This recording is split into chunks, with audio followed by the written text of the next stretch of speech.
Daniel Brooks had 14 minutes left to win $20,000 on Family Feud when he looked at Steve Harvey and said the words that stopped the entire game. "I'm not playing for the money. I'm playing for my wife. She may not have much time left." Daniel's wife, Melissa, was 41 years old and fighting stage 4 ovarian cancer that had spread to her liver. Her doctors had given her an estimated 6 months. Daniel had already spent $38,700 on treatment, emptied their savings, sold his truck, and taken 3 different jobs just to keep her alive. When he said it on camera, his voice broke and his hand dropped from the buzzer. Steve Harvey slowly put his cards on the podium. Then he looked at Daniel for several seconds and said, "Stop everything. We're not playing anymore." What happened after those words turned a Family Feud episode into something nobody in that studio would ever forget. It was October 17th, 2025, inside the Family Feud studio in Atlanta, Georgia. The lights were bright, the audience was loud, and the giant blue screens behind the families flashed with the familiar Family Feud graphics. Daniel stood beside his older brother Marcus, his sister Renee, and 2 cousins, smiling whenever the cameras turned toward him. But the smile never reached his eyes. He kept rubbing the wedding ring on his left hand with his thumb. Steve came out with his usual energy, joking with both families, making the audience laugh, and teasing Daniel because he looked like a man who had forgotten how to relax. Daniel laughed. "I'm just nervous, Steve." Steve pointed at him. "You better be nervous. You came all the way here to lose on television." The audience laughed. Daniel laughed too. Nobody knew that 3 hours before walking onto that stage, he had been sitting in a parking lot outside a hospital, staring at a text message from his wife's oncologist. "She wants you to enjoy the day. Don't spend the whole time worrying about her." Daniel had put the phone in his pocket and whispered, "I'm trying." Then he walked into the studio. And nobody in that studio knew what was about to happen next. Daniel and Melissa had been married for 16 years. They met when Daniel was 24 and Melissa was 25 at a small grocery store where Daniel worked the night shift. She had come in 10 minutes before closing to buy milk and cereal. Daniel remembered because she apologized 3 times for making him stay late. She came back the next night. Then the next. Within 6 months, they were engaged. They never had a huge house. They never drove expensive cars. They didn't travel much. But they had a life that Daniel described as small in the best possible way. Sunday pancakes. Wednesday movie nights. Friday takeout. Every birthday celebrated around the same kitchen table. They had 2 children, 14-year-old Emily and 11-year-old Noah. Melissa was the person who remembered everything. Dentist appointments, school projects, birthdays, who needed new shoes, who had forgotten their lunch. She was the one who could tell from Daniel's footsteps whether he had had a bad day. Then, in March 2025, she started getting tired. At first, nobody worried. Melissa blamed work, then stress, then age. Then she started having pain in her stomach. The first doctor said it could be an infection. The second ordered blood work. The third sent her for imaging. On April 29, Daniel was sitting beside her when the specialist came into the room holding a folder. He sat down. That was the moment Daniel knew. Doctors don't sit down like that when everything is fine. The scans showed a tumour. More tests followed. Then came the words Daniel could barely process. Ovarian cancer. Stage 4. It had already spread. Melissa looked at Daniel. He looked at the floor. Neither spoke. The doctor explained treatment options: surgery, chemotherapy, clinical trials, medication, risks, costs, insurance coverage. Daniel heard almost none of it. He only remembered Melissa squeezing his hand. Outside the hospital, she said, "Don't look at me like that." "Like what?" "Like I'm already gone." Daniel shook his head. "You're not going anywhere," she smiled. Good. That night, after the children went to sleep, Daniel sat at the kitchen table and opened his laptop. The first treatment estimate was $17,400. Insurance covered part of it. Then came another bill. Then another. By June, Daniel had paid $23,600 out of pocket. By August, it had reached $38,700. He sold his truck for $14,000. He emptied their emergency savings. He stopped buying lunch at work. Then he stopped buying coffee. Then he started taking weekend construction jobs. During the week, he worked his regular warehouse job from 6 a.m. to 3 p.m. 3 evenings a week, he delivered food until midnight. On Saturdays, he worked construction. On Sundays, he took Melissa to treatment. He slept 4 hours a night, sometimes less. And whenever Melissa asked him how he was doing, he smiled. "I'm fine, baby," that became his lie. "I'm fine." Even when he was exhausted, even when his bank account had $412 left, even when another medical bill appeared, "I'm fine." The insurance company denied coverage for one of Melissa's recommended medications because it was classified as not medically necessary. Daniel appealed. Denied. Her oncologist wrote a letter explaining why the medication was medically necessary. Second appeal. Denied. Daniel called the patient advocate. He spent 3 hours on hold. The advocate submitted another request. Third appeal. Denied. The letter said the treatment was not covered under the current plan. Daniel stared at those words for almost 10 minutes. Then he folded the letter and put it in a drawer. He didn't tell Melissa.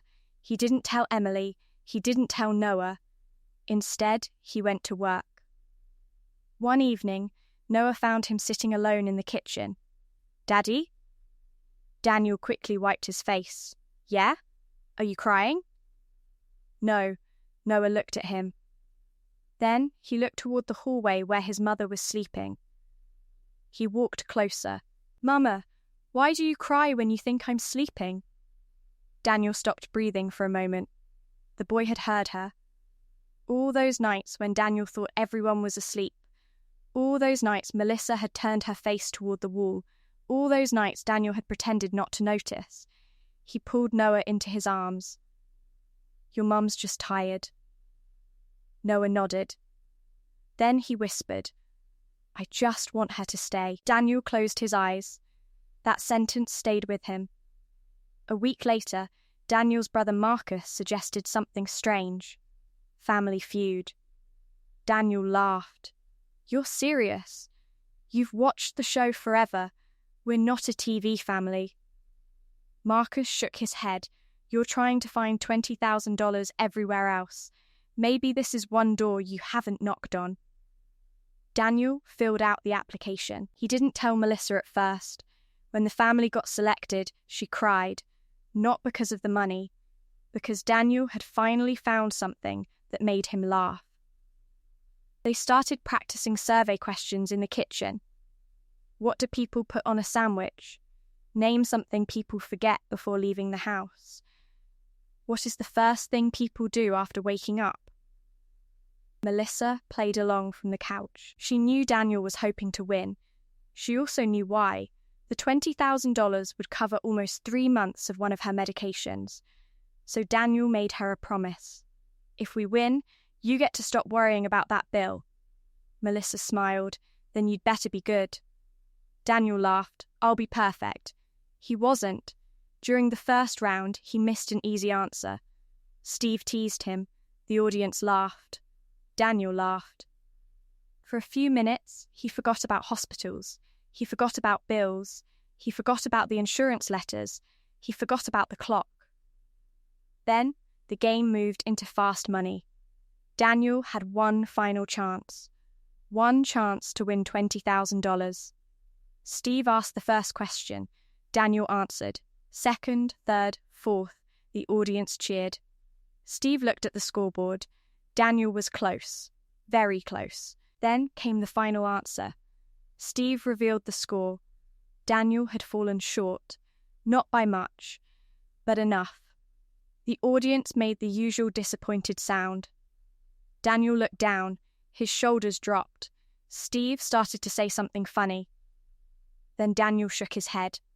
Steve stopped. Daniel swallowed. I need to tell you something. The audience quieted. Daniel looked toward the camera. My wife has cancer. Steve's face changed. Daniel continued. She's 41. Stage 4. The doctors said maybe 6 months. Marcus put his hand over his mouth. Renee started crying. Daniel looked down at his wedding ring. I'm sorry, I didn't mean to say it like this. Steve slowly placed his cards on the podium. Daniel's voice became smaller. I'm not playing for the money, Steve. I'm playing for her. And then he said the sentence that broke the room. I just want my wife to come home. The studio fell completely silent. Steve froze mid-step. His smile disappeared. He looked at Daniel, then at Marcus, then back at Daniel. The audience wasn't clapping. The crew wasn't moving. Steve took off his glasses and rubbed his eyes. Then he held up one hand. Stop everything. Nobody moved. A stage manager looked toward the producer. Steve turned around, stopped the game. A producer began speaking into his headset. Steve pointed toward the floor. No, we're stopping. The studio fell completely silent. Steve walked toward Daniel. He didn't rush. He didn't make a joke. He didn't look at the cameras. He walked straight to the man standing in front of him. Then Steve knelt down. Daniel immediately shook his head. Steve, you don't have to. Yes, I do. Steve looked directly into his eyes. How long? 4 months since diagnosis. And the doctors say? Daniel swallowed. They say maybe 6 months. Steve looked down. His shoulders moved. He was crying. Then he stood. Let me tell you something. The room waited. I know what it feels like to be scared about tomorrow. Steve paused. I know what it feels like when money disappears faster than you can earn it. He took a breath. Years ago, I was sleeping in my car. I was showering in gas stations. I didn't know where my next meal was coming from. And one night, an old man looked at me and told me something I never forgot. He said, son, God's got a plan bigger than your pain. Daniel looked at him. Steve pointed gently toward his chest. I held on to that. Then Steve looked back at Daniel. Because years ago, I was you. The audience was crying. Steve turned toward the main camera. I want to talk to everyone watching at home. He pointed toward the lens. Somebody watching this right now is carrying something nobody knows about. You're smiling at work. You're answering the phone. You're saying you're fine. But you're fighting something in private. Steve shook his head. You don't have to be ashamed of that. He turned back toward Daniel. You came here thinking you had to win a game to save your wife. Daniel nodded. Steve said, You don't. He reached into his jacket and pulled out his phone. The audience reacted immediately. One of the producers stepped forward. Steve raised his hand. No, let me make this call. He dialed. The studio remained completely silent. Hey, Robert, it's Steve. He listened. I need you to do something for me right now. A pause. I need $40,000 set aside for Daniel Brooks and his wife's medical expenses. Daniel's eyes widened. Steve continued, and I need you to find out exactly what hospital she's being treated at. I want someone on that case today. The audience erupted. Steve raised his hand again. I'm not done. He ended the call. He looked at Daniel. The $40,000 is immediate. Daniel covered his face. Steve stepped closer, but Steve wasn't done. He turned toward the producer. What's the prize? The producer answered, $20,000.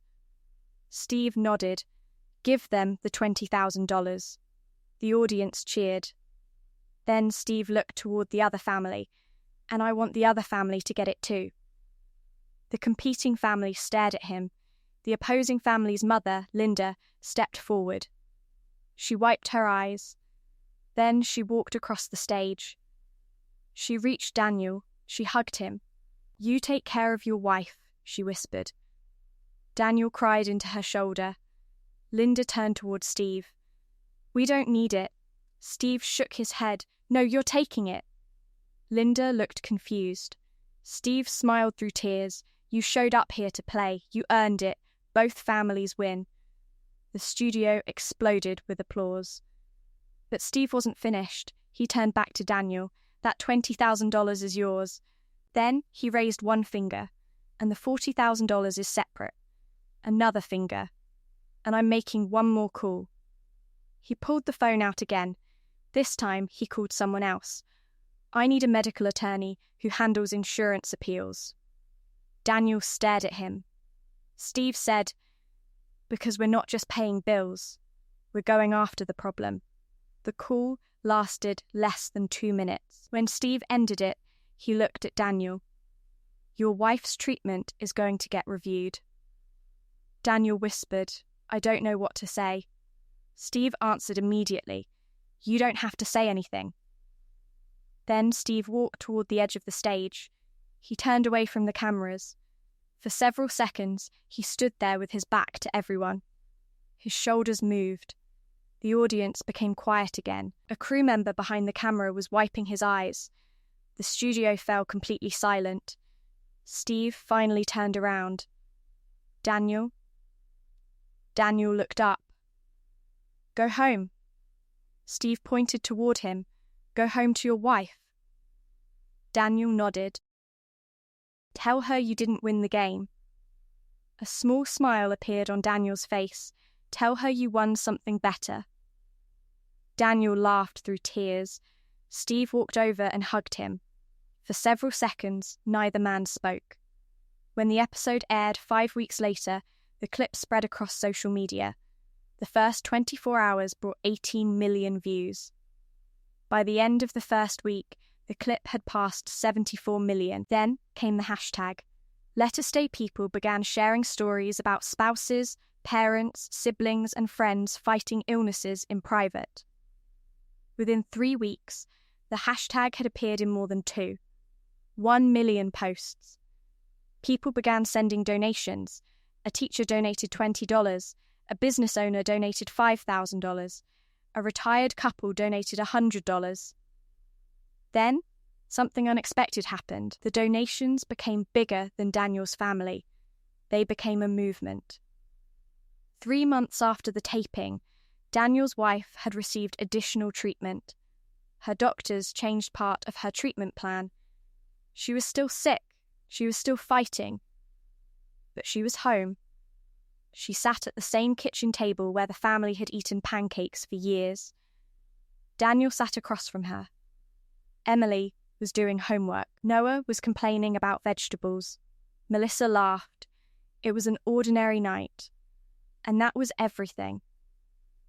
A year after the taping, Daniel and Melissa helped establish the Melissa Brooks Stay Fund, a small nonprofit created to help families facing sudden medical expenses. Their motto came from Daniel's words on the Family Feud stage, "I just want my wife to come home." The fund's first goal was $100,000. They raised $417,000 in its first year. It helped 86 families pay for medication, transportation, temporary housing, and emergency medical bills. 3 years later, that number had passed 1,200 families. Daniel still worked. He still wore the same wedding ring. But he no longer worked 3 jobs. Melissa's illness never became a simple story with a perfect ending. There were setbacks, there were hospital visits, there were difficult mornings, but there were also birthdays, Christmas dinners, family movie nights, and pancakes on Sundays. 5 years after the original taping, Steve received a message from Daniel. It contained only a photograph. Melissa was sitting at the kitchen table. Her hair had grown back. She was holding a cup of coffee. Daniel had written underneath the picture, "She's still here." Steve stared at the message for a long time. Then, he called him. Daniel answered. Steve didn't say much. Neither did Daniel. They just talked. Later, Steve would describe the moment in an interview as one of the reasons he believed television could sometimes become something more than entertainment. He said that when Daniel walked onto the stage, he thought he was meeting a contestant. Instead, he met a husband who had been carrying an entire family on his back. And that was the part people remembered. Not the $20,000, not the scoreboard, not the viral clip. The moment one man stopped pretending he was fine. Today, the Melissa Brooks Stay Fund continues helping families facing emergency medical costs. Daniel still visits the hospital where Melissa received treatment. Sometimes he brings food. Sometimes he brings money. Sometimes he simply sits beside another husband who looks just as frightened as he once did. And when someone asks him why he keeps doing it, he gives the same answer. Because somebody helped us when we thought nobody would. And every once in a while, Daniel walks into his own kitchen early on Sunday morning. He hears the sound of a pan on the stove. He smells pancakes. He looks across the room. Melissa is standing there, still complaining that he's making them too thick. Daniel smiles. Years earlier, he had walked onto a television stage believing $20,000 might buy his wife a little more time. He walked away with something much larger, the reminder that sometimes the greatest victory is not beating another family, winning a prize, or standing beneath bright television lights. Sometimes it is simply getting the person you love back through the front door and realizing that the ordinary life you once took for granted is the miracle you were fighting for all along. If this story about Daniel's fight to keep his family together moved you, make sure to subscribe and hit that thumbs up button. Share this video with someone who needs to remember that people can carry enormous pain behind an ordinary smile. Have you ever watched someone you love fight through something difficult without telling anyone how much they were hurting? Let us know in the comments. And don't forget to ring that notification bell for more stories that remind us that compassion can change a life.